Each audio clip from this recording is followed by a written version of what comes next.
आसान नाज़रीन प्रोग्राम आज की बात के साथ मैं हूं इम्तियाज मीर। 2 साला कारकर्दगी तहरीक इंसाफ हुकूमत की आपके सामने, जो वादे दावे आपके सामने।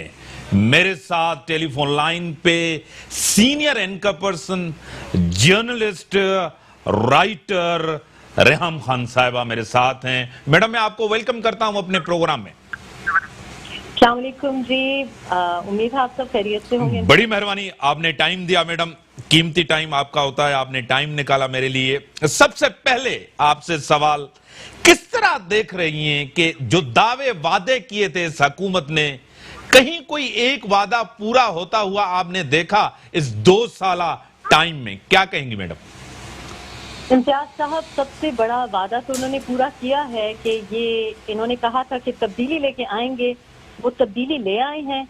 और आप देख रहे हैं कि हमने जो चेहरों की तब्दीलियां देखी हैं, चाहे वो आईजीज की चेहरों की तब्दीलियां हों या हमारे ब्यूरोक्रेट्स के चेहरों की तब्दीलियां हों या अपने ही स्पोक्स पर्सन के चेहरों की तब्दीलियां हों, वो तब्दीली हमने देखी है।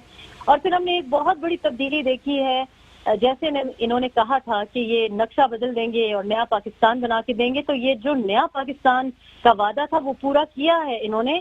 अलबत्ता ये जरूर सही है कि हम नया पाकिस्तान, बेहतरी की तरफ नया पाकिस्तान देख रहे थे। ये जो नया पाकिस्तान इन्होंने देखा है या दिलाया है हमें, वो तो बदतरीन नाअहली का सबूत देता है। वो तो ऐसी तब्दीली है और ऐसा नया पाकिस्तान है कि पहचानने नहीं होता। वो दुकानें जो खुली थी वो बंद पड़ी हैं। ये है अब नया पाकिस्तान का चेहरा। वो सनत जो चल रही थी वो बंद पड़ी हैं। यहाँ तक कि वो 2 वक्त की रोटी जो हमको मिलती थी वो भी नसीब नहीं। तो तब्दीली भी आई है, नया पाकिस्तान भी है, लेकिन इस किस्म का नया पाकिस्तान हमें कबूल नहीं है। हम बेहतरी की तरफ तब्दीली देखना चाहते थे, हम बेहतरी की तरफ देखना चाहते थे। ये नहीं चाहते थे कि वही ग्रीन पासपोर्ट आज आप देखिए कि कितने नंबर पे आ गया है। तो हम तो शर्मिंदगी से हमें सर झुकाना पड़ रहा है कि इस नए पाकिस्तान में ना हमारे सनतकार महफूज हैं, ना हमारे मजदूर महफूज हैं, ना हमारे पीआईए के जहाज महफूज हैं, ना हमारे पीआईए के पायलट और ना हमारी सिविल एविएशन अथॉरिटी की किसी की इज्जत ही महफूज नहीं। ना मैडम, जिस तरह ये 2 साल का टाइम आपके सामने है, जिस तरह दूसरों पे इल्जामात लगाए, एक चीज तो कामयाबी इनके है कि इन पे एक कामयाबी ये है कि यानी कि अटेंशन डाइवर्ट करने में तो ये कामयाब गए हैं। क्या कहेंगे इसके ऊपर? देखिए, ये फेसबुक के प्राइम मिनिस्टर थे, फेसबुक की पार्टी थी और आज भी सोशल मीडिया ही के प्राइम मिनिस्टर और सोशल मीडिया ही की ये पार्टी है। और पीआर पे अगर हुकूमतें चलती, और पीआर भी देखें, पीआर और मार्केटिंग अच्छा प्रोडक्ट होता है तो आप उसकी कुछ एडवर्टाइजिंग, मार्केटिंग, कुछ इश्तिहार चला लेते हैं। लेकिन जब आप घर में लेके आते हैं और दूध में पानी ही पानी दिखाई दे और दूध ना हो, तो आप अगली दफा नहीं जाएंगे, वो प्रोडक्ट दोबारा नहीं खरीदेंगे। तो पीआर पे कितने दिन चल सकते थे? अब ये पीआर पे ये तख्तियां, अब आप देख रहे हैं कि तख्ती जो कि वर्क इन प्रोग्रेस की तख्ती है, यानी कि काम जारी है, उसकी तख्ती भी इन्होंने इफ्तिताह करनी शुरू कर दी है। तो अब तो हमें यही डर है कि कहीं 14 अगस्त पे खुदा ना खास्ता ये तख्ती उधर भी ना लगा दें कि जनाब ये आजादी की भी तख्ती अपने क्रेडिट को ले जाएं। तो ये पीआर देखें, इनकी जो स्पिन डॉक्टरिंग है वो अब झूठ पे आ गई है। आप पेट्रोलियम मसनूआत के ऊपर इनकी देख लें कि इन्होंने जो चक्करबाजी की है कि एक तो आप दुनिया में आलमी मंडी में पेट्रोलियम मसनूआत इतनी सस्ती हो गई हैं और हमें 25 रुपए महंगी इन्होंने दी, और फिर क्या मंजन क्या बेचा कि भाई इंडिया से तो सस्ती है। ये नहीं बताया कि इंडिया की जो रुपया है वो आपकी तरह, पाकिस्तानी रुपये की तरह बिल्कुल जमीन बोस नहीं है। और ये कत्ल रुपए का किसने किया है? पाकिस्तानी रुपए का कत्ल किसने किया है? इन्हों ही ने किया है। तो पीआर के तो ये मास्टर हैं, और पीआर ही पे अगर हुकूमतें चलती और मुल्क की बका और सलामती जो है वो पीआर ही पे होती, तो फिर तो बड़े बड़े झूठ हमने पहले भी सुने हैं। हमने तो इनसे बड़े बड़े झूठ खुले डिक्टेटरशिप में भी सुने हैं, ज़िया के वक्त में भी प्रोपेगेंडा सुना है, मुशर्रफ के टाइम पे भी सुना है। लेकिन पीआर की वजह से कोई हकीकत और तारीख बदल नहीं जाती। आप उस वक्त पीआर करके किसी को फांसी लगवा सकते हैं, लेकिन दुनिया गवाह है कि जुडिशल मर्डर हुआ जुल्फिकार अली भुट्टो का। तो ये पीआर कितने दिन चलेगा? 4 दिन, 5 दिन? अब तो ये صاف جھوٹ بولنے پر آ گئے ہیں. لیکن بحران جس طرح میڈم آپ نے کہا بحران بڑھتے گئے, جس طرح ادارے انہوں نے دعویٰ پی آئی اے کا کیا تھا, جس طرح اسٹیل میل کا وعدہ کیا تھا, بحران بڑھتے گئے, کرائسس بڑھتے گئے, کوئی کہیں ایک بھی ایسی چیز نہیں ہے, کوئی ایک بھی مسئلہ حل اس گورنمنٹ نے نہیں کیا ہے, کرائسس بڑھتے گئے. دیکھیے امتیاز صاحب, میری تو ان کے بارے میں یہ جانکاری ہے, میں نے جو سمجھ بوجھ حاصل کی ان کو نزدیک سے دیکھنے کے لیے, کہ ان کا مقصد پاکستان کی بہتری نہیں تھا, نہیں ہے. یعنی میں سمجھتی ہوں کہ یہ نا اہلی اور احمقی بھی نہیں ہے, یہ ایک سوچی سمجھی سازش کے تحت ملک کی معیشت کو جان بوجھ کے تباہ کیا جا رہا ہے. انگریزی کا ایک فریز ہے, اس کے اوپر کتاب بھی ہے, اکنامک ہٹ مین. اکنامک ہٹ مین وہ ہوتے ہیں جو کہ ایک ہٹ مین وہ ہوتا ہے جو آپ کے نامعلوم افراد آ کے آپ کو گولی مار جاتے ہیں, اور ایک ہوتی ہے جو کہ معیشت کو اندر سے آ کے تباہ کرتے ہیں, گولی ماری جاتی ہے. تو یہ جو ان کے ارد گرد پیراشوٹرز آئے ہوئے ہیں, انہوں نے یہ کیا ہے, انہوں نے آتے ہی روپے کی قدر کو گرایا, ڈالر بڑھتا گیا, انہوں نے سود کی شرح کو بڑھایا, انہوں نے تمام انڈسٹری کے لیے امپورٹ ڈیوٹی جو ہے وہ بالکل مطلب مشکل ہے کسی کے لیے اپنا کام دھندا کرنا, یہ جان بوجھ کے انہوں نے کیا ہے. تو آپ اگر یہ کہتے ہیں کہ کسی کام میں بھی, یہ آپ پی آئی اے کی ایگزامپل لے لیجئے, یہ پی آئی اے کو جان بوجھ کے ایک, مجھے تو ایک سازش لگتی ہے کہ جان بوجھ کے اپنے قومی ادارے کی, ایک نیشنل کیریئر کی آپ نے دنیا بھر میں اس کی بےعزتی کی. یہ اسی طرح ہے کہ آپ اپنی ایک انڈسٹری کو لے کے جب اس کو ٹیک اوور کرنا چاہتے ہیں تو پہلے اس کو سک انڈسٹری قرار دیتے ہیں کہ یار یہ تو خسارے میں جا رہی ہے, یہ تو یہ ہے, یہ تو وہ مسئلہ ہے, پھر اس کو ٹیک اوور کرتے ہیں. تو میں سمجھتی ہوں کہ یہ نا اہلی نہیں ہے, جو یہ سوچ کے آئی ہیں, جس مقصد کے لیے ان کو یہاں پہ بھیجا گیا ہے, پلانٹ کیا گیا ہے, وہ یہ مقاصد بیرونی فورسز کے لیے, غیر ملکی ایجنڈے کے لیے یہ اچیو کر رہے ہیں. ریحان صاحب سب سے کرپٹ ترین گورنمنٹ یہ ثابت ہوئی ہے.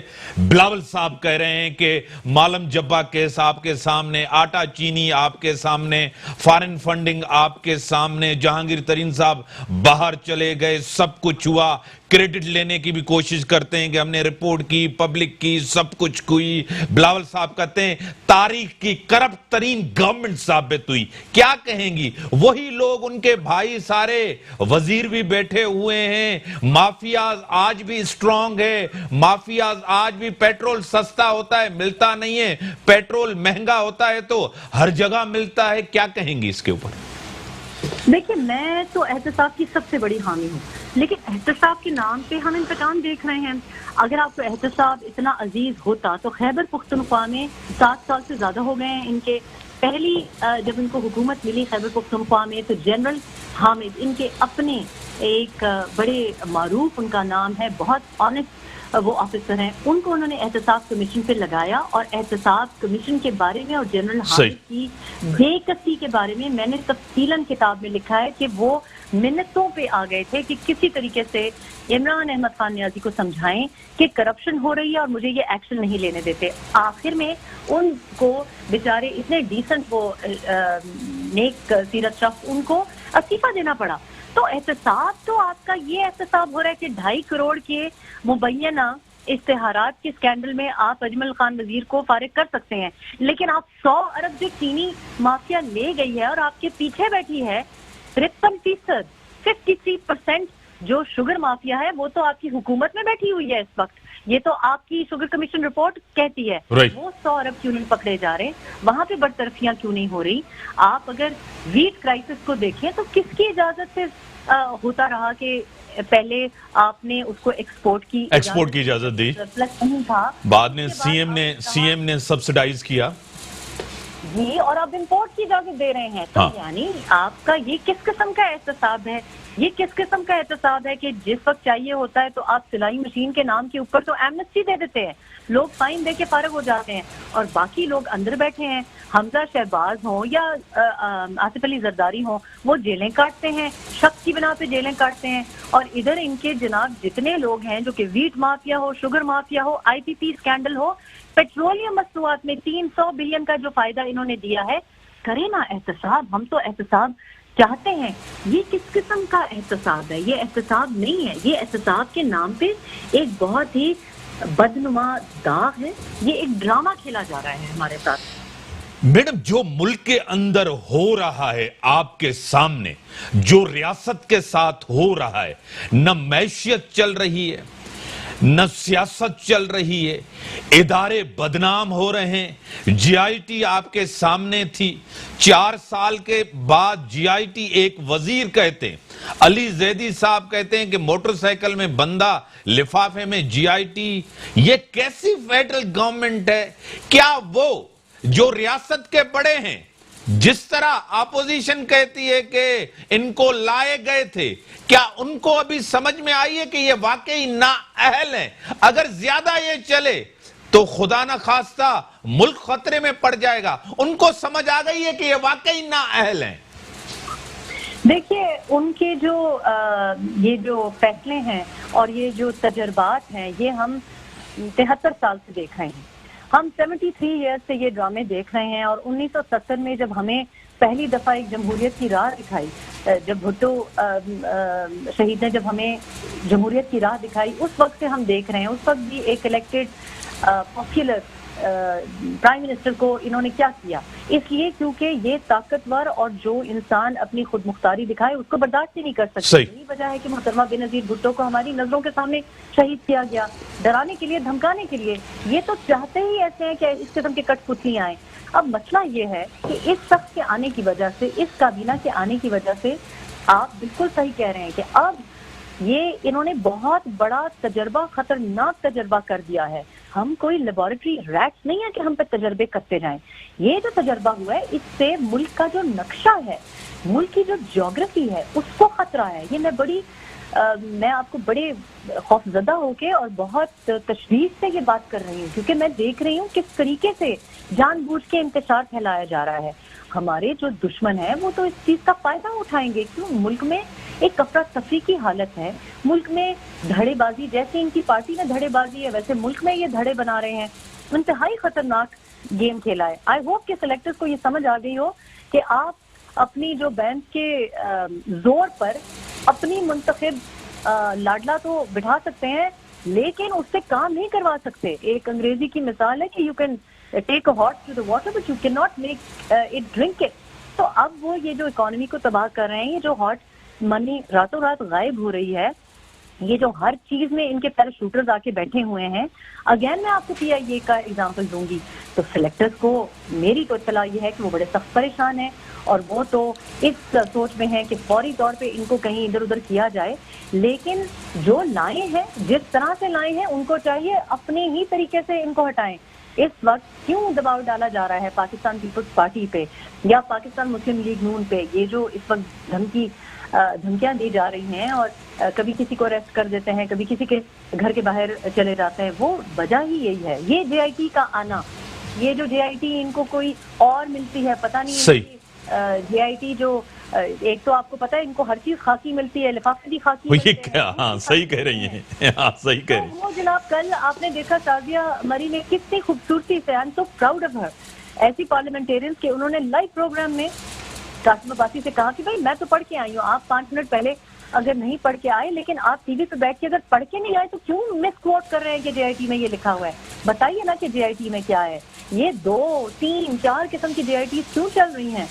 یہ جو حرکتیں ہیں نا، ابھی بھی میرا خیال ہے کہ سلیکٹرز کو ابھی بھی ہوش کے باخن لینے چاہیے اور اس وقت جمہوریت کو فروغ دینا چاہیے ہے. آپ اس کو اگر میڈم یہاں ہولڈ کریں، میں بریک کا ٹائم ہوا ہے. اس دور میں یہ گورنمنٹ عوام کو ذمہ دار ہے. یہ پی ٹی آئی گورنمنٹ سے جمہوریت بھی کمزور ہوئی ہے، پارلیمنٹ بھی کمزور ہوئی ہے، اور جس طرح کا مذاق بنا ہے اس ملک کا اور ملک کا امیج جو خراب ہوا ہے انٹرنیشنلی، آپ تو باہر جس طرح انٹرنیشنلی چیزوں کو دیکھ رہی ہیں. بریک کے باہر آؤں گا، اس کو کنٹینیو کروں گا. آپ ٹیلی فون لائن پہ میڈم رہیں، ریحام خان صاحبہ، senior anchor person, senior journalist, writer, ہمارے ساتھ ٹیلی فون لائن پہ ہیں. انہوں نے ہمیں ٹائم دیا ہے، آپ کی بڑی مہربانی. آپ ٹیلی فون لائن پہ رہیں، میں پھر آپ کی طرف آؤں گا، اس کو کنٹینیو کروں گا. میرے ساتھ ریحام خان صاحبہ ٹیلی فون لائن پہ ہیں. میں بریک کے بعد آتا ہوں. Welcome back. मेरे साथ टेलीफोन लाइन पे रेहाम खान साहिबा, senior anchor person, journalist, writer मेरे साथ हैं। मैडम, जवाब दे किसको है ये गवर्नमेंट? जिस तरह मैंने आपसे सवाल किया था, ये उन्हीं को जवाब दे है जिन्होंने इनको लाया था। 2 साल के अंदर आपके सामने है कारकर्दगी, हालात, अपोजिशन का किरदार भी आपके सामने है। जिन्होंने बात की, जिन्होंने अपोजिशन का किरदार किया, या तो खामोश करवा दो, या तो केसेस कर दो, या तो जेल में डाल दो, या तो सख्तियां कर दो। क्या कहेंगी मैडम? जवाब से ये अवाम को है। 700 मिलियन लोग इस वक्त गुर्बत की लकीर से नीचे जिंदा रह रहे हैं। नेगेटिव ग्रोथ में आपकी इकोनॉमी जा रही है। 40% आपने रुपए की कदर को गिरा दिया है। 14.6 महंगाई की शरह 14.6% है। ये अवाम को जवाबदेह हैं। और मैं आपको बताऊं कि हमारा सबसे बड़ा जो अलमिया है वो ये है कि हम डर जाते हैं।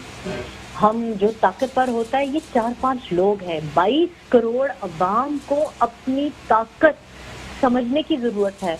आपको समझने की जरूरत है कि आप अगर अपना हक मांगने पे उतर आए तो आपका हक कोई आपसे ले नहीं सकता। ये लोग जो बैठे हैं हमारे पार्लियामेंट में, जो इलेक्टेड भी हैं, अव्वल तो ये तो इलेक्टेड ही नहीं है, ये तो बैलेट बॉक्सेस चोरी करके आए हैं, ये तो सिलेक्टेड हैं, ये तो पपेट माफिया है, ये तो कठपुतली है। लेकिन 22 करोड़ अवाम क्या कितने लोग होंगे? ये लाख होंगे, 2 लाख होंगे। क्या हम खड़े नहीं हो सकते? और हम जब तक अपना हक नहीं मांगेंगे, ये पार्लियामेंट में जो बैठा हुआ है वो हमारा नौकर है, साहब नहीं है। वो हमारे वोट की वजह से, हमारे हल्के की वजह से जाता है। इसलिए नहीं हम उसको भेजते पार्लियामेंट में, ना ऑपोजिशन को इसलिए पार्लियामेंट में भेजते हैं कि चुप करके बैठे, और ना जो हुकूमत में आता है उसको इसलिए भेजते हैं कि वो पार्लियामेंट हाउस के पर्क्स एंजॉय करे, या प्रोटोकॉल एंजॉय करे, या हवाई जहाज की सैरें एंजॉय करे। वो अपने हल्के की, अपनी अवाम की, अपने मुल्क की खिदमत के लिए आता है। आज ये वजीर आजम लाडला है या सिलेक्टेड है, इंस्टॉल्ड है, जो कुछ भी है, जिस तरह से ये सिंध हुकूमत के साथ बिहेव कर रहे हैं, सही, क्या सिंध का चीफ मिनिस्टर या सिंध का सूबा या सिंधी लोग, क्या वो सिर्फ एक और जमात है? क्या वो मुल्क का हिस्सा नहीं है? कि कोरोना के ऊपर जो जिद पकड़ी है जो रवैया आजम ने, वो इसका मतलब ये हुआ कि वो समझते हैं कि सिंध सिर्फ पीपीपी का है। यानी सिंध के अवाम के साथ जो रवैया है, इसका मतलब यह है कि वफाकी वजीर आजम जो है वो अपने आप को सिंध का वजीर आजम समझता ही नहीं है। ये किस किस्म की नाइंसाफी और जिद पकड़ी हुई है? सिर्फ इस वजह से क्योंकि उनकी एक जाती हसद है कि कल का बच्चा, एक छोटा लड़का जो कि 30-31 साल का नहीं है, और मैं इतना बूढ़ा हो गया हूँ, और वो अच्छी स्पीचेस कर रहा है, वो पार्लिमानी जबान इस्तेमाल करता है, हाँ। वो मुझसे अच्छी उर्दू बोल सकता है, वो मुझसे अच्छी शायरी कर सकता है। यानी ये आपकी जो इनकी ट्वीट है कि small man in big offices, तो सबसे स्मॉल मैन इन अच्छी सियासत कर रहा है। वजीर आजम पाकिस्तान है। जो शख्स फातिमुल नबीन नहीं बोल सकता, वो बिलावल भुट्टो को कह रहा है, जिसकी सारी स्कूलिंग बाहर की है और वो फिर भी साफ उर्दू बोलता है, और वो पार्लियामेंट में आता है, वो अपने को पार्लियामेंट से बालातर नहीं समझता। ये तो आते हैं पार्लियामेंट पे, आई स्पीच भी गायब हो गए। देखिए, ये कोई स्टेज शो नहीं है, ये कोई सेलिब्रिटी, ये कोई सिंगिंग रॉक स्टार नहीं है, ये वजीर आजम है।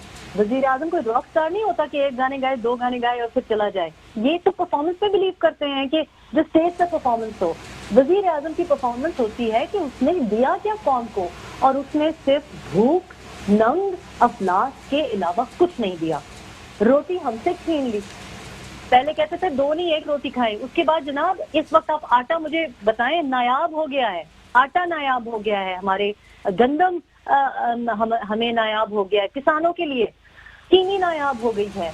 और जनाब वो मकान, ये जो 50 लाख घर देने वाले थे, वो 50 लाख घर जो अब पता नहीं बनेंगे कि नहीं बनेंगे, जिसको मदीना की रियासत में 5% सूद पे, 5 मरले के घर पे 5% सूद देंगे आप मदीना की रियासत में, और पता नहीं वो बनेंगे कि नहीं बनेंगे। कोई टर्म उसकी हमें नहीं पता। हमारी नजरों के सामने उन्होंने किस शहर में बुलडोजर नहीं चलाए, गरीबों के घरों के ऊपर चलाए ना, अमीरों के घरों पे बुलडोजर चला के मुझे दिखाए ना जरा। नहीं चला सके ना। वो ग्रैंड हयात जो टावर खड़ा किया था 1 कॉन्स्टिट्यूशन एवेन्यू पे, उसके तो हक में आ गया फैसला। लेकिन जो बाराकऊ का बनी गाला का कमजोर इंसान था, मजदूर था। रेहम खान साहब, आप बाहर भी आप चीजों को रहती हैं, जिस तरह कोरोना के हवाले से जो तजाद बढ़ा, जो डिफरेंसेस बढ़े, आपको पता है 18th अमेंडमेंट, एनएफसी, एक सूबे में हुकूमत नहीं है, जिस तरह सिंध में, जिस तरह बिलावल साहब, जिस तरह पीपल्स पार्टी मैच्योर पॉलिटिक्स कर रही है, सीरियसनेस नजर आ रही है, और जिस तरह तनकीद कर रहे हैं, जिस तरह जमहूरी पॉलिटिक्स कर रहे हैं, पार्लिमानी पॉलिटिक्स कर रहे हैं, तनकीद कर रहे हैं, वजीर आजम जब भी सिंध में आते हैं सीएम से नहीं मिलते, बात नहीं करते, कोरोना को सीरियस उन्होंने नहीं लिया। कभी कहते थे फ्लू है, कभी कहते थे इनके साथ हमें रहना है, कभी WHO की गाइडलाइंस को फॉलो नहीं किया जाता था, कभी कुछ कहते थे, आज भी उसको सीरियस नहीं। आप तो बाहर भी रहती हैं, आपको तो चीजों का पता भी है, इसके ऊपर आप क्या कहेंगी? देखिए, मैंने आपको कहा ना कि ये जाती हसद और जाती इंतकाम किसी इंसान को भी ले डूबती है।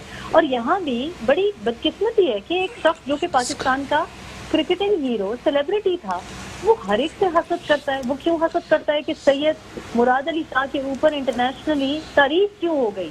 हाँ, लोगों ने तारीफ क्या कर दी सैयद मुराद अली शाह की। जिस दिन ये आई, मैंने अपने ग्रुप को कहा, मैंने कहा तुम देखना ये सैयद मुराद अली शाह के साथ क्या करेंगे। और सैयद मुराद अली शाह बड़े अरसे से उनके रेडार पे थे, इसलिए क्योंकि वो काम करने वाले दिखाई देते हैं। कोरोना से पहले भी हमने देखा है वो कौन जाते थे। मैं सैयद मुराद अली शाह को तो बड़ा टेक्नोक्रेटिक किस्म का शख्स समझती हूँ, क्योंकि उसने नौकरी की हुई है, उन्होंने बिजनेस चलाई हुई है, अच्छा पढ़ा लिखा, और कंपेयर टू दूसरे सीएम से पढ़ा लिखा है, एक्टिव है, डायनामिक है, चीजों का पता है। नहीं, आप और सीएम से तो ना कंपेयर करें ना। अब आप खुदा का वास्ता खैबर पख्तूनख्वा और चीफ मिनिस्टर पंजाब से तो लाहौल वाला कुव्वत इल्ला बिल्लाह, उनसे तो ना कंपेयर करें। मैं तो इनसे पहले की भी बात कर रही हूँ। तो सैयद मुराद अली शाह के साथ तो जिद पकड़ना ये तो बनना ही था। ऊपर से कोरोना पे जिस तरीके से मैं आपको बताऊं कि कोरोना, क्योंकि देखिए कोरोना पे सियासत करना इंतहाई घटिया और पेटी सोच का इजहार है। सबसे पहले जो प्रेस कॉन्फ्रेंस की, सिवाय बिलावल भुट्टो के, मैं इसलिए नहीं कह रही क्योंकि आप ये कराची के लिए, मैंने ट्वीट भी इसके बारे में कहा, बिलावल भुट्टो कोई गलत बात करेंगे मैं सबसे पहले उनको तनकीद करूं, लेकिन क्योंकि उन्होंने पढ़ी लिखी प्रेस कॉन्फ्रेंस की। आप यकीन करें, मैं कोरोना वायरस के बारे में 29 जनवरी से यूट्यूब वीडियोस और इंटरव्यूज कर रही थी, बिकॉज हमारे पास यूके में पहले आया, और यहाँ भी जो प्राइम मिनिस्टर है उसको भी हमने बड़ी तनकीद की, उसका भी बहुत गैर जिम्मेदाराना रवैया था। ये लगता ये है कि इमरान इंस्पायर्ड है ट्रंप से। ट्रंप कहता है फ्लू है, ये कहता है फ्लू है। ट्रंप कहता है कि मास्क नहीं पहनना, ये मास्क नहीं पहनते। यानी ऊपर से जो वो तो बड़े भैया उन्होंने बनाए हुए हैं, ट्रंप के मतलब कठपुतली की तरह बिहेव करते हैं। जिस दिन पहली प्रेस कॉन्फ्रेंस की बिलावल भुट्टो ने, वो लड़का नजर आ रहा था कि पढ़ लिख के आया है, उसको पता था फ्लैटन द कर्व। इनसे भला पूछे फ्लैटन द कर्व, इनको तो पता ही नहीं होगा। और उस्मान बुज़दार तो किसी खाते में ही नहीं है, वो तो अभी तक बस हो रहे हैं। मैडम, आप इन्होंने बड़ी मेहरबानी मैडम, आपने टाइम दिया। दोबारा भी आपको शो में लेंगे और इस डिस्कशंस को, और ब्रेक का टाइम हो गया है, ब्रेक के बाद इसको जो है ना दूसरे गेस्ट भी होंगे टेलीफोन लाइन पे। बड़ी मेहरबानी आपकी मैडम, आपने टाइम दिया। ब्रेक का टाइम होगा, ब्रेक के बाद आते हैं, डिस्कशंस को बढ़ाते हैं। वेलकम बैक नाज़रीन, मुझे टेलीफोन लाइन पे ज्वाइन किया है नवाब तैमूर टालपुर साहब, सूबाई वजीर हैं IT के। सर, मैं आपको वेलकम करता हूं अपने प्रोग्राम में। Thank you. बिस्मिल्लाहिर्रहमानिर्रहीम। नवाब साहब, किस तरह देख रहे हैं 2 साल की कारकर्दगी तब्दीली सरकार की? इन्होंने वादे जो किए थे, आपको पता है, वो तो कह रहे हैं कि हम 5 साल पूरे करेंगे। हमने वादा जो था वो 5 साल के लिए किया था। लग ऐसे रहा है कि उन्होंने वादे कोई जो कमिटमेंट की थी उसके लिए नहीं किया था, टाइम पूरा करने के लिए किया था। क्या कहेंगे? बिस्मिल्लाहिर्रहमानिर्रहीम जी, बहुत ही जबरदस्त तरक्की की है इमरान खान की PTI की हुकूमत ने। मैं उनको सुर्ख सलाम पेश करता हूं जी। जब इमरान खान ने टेक ओवर किया था और हमसे वादा किया था कि वो सालों नहीं पर महीनों में मुल्क का कर्जा खत्म कर देंगे और वो इकोनॉमी को एस्टैब्लिश कर लेंगे जबरदस्त तरीके से, सही, तो उन्होंने अपने वादे के मुताबिक जब ये आए थे तब कोई 24 ट्रिलियन का खसारा था पाकिस्तान की हुकूमत का। 24 ट्रिलियन का खसारा इम्तियाज मीर साहब, कोई 20-25 साल का। 2 साल की हुकूमत की इनकी सबसे बड़ी कारनामा जिस पे मैं इनको सलाम पेश करता हूं कि आज वो डेप्थ जो है फेडरल गवर्नमेंट की 34.5 ट्रिलियन पर चली गई है।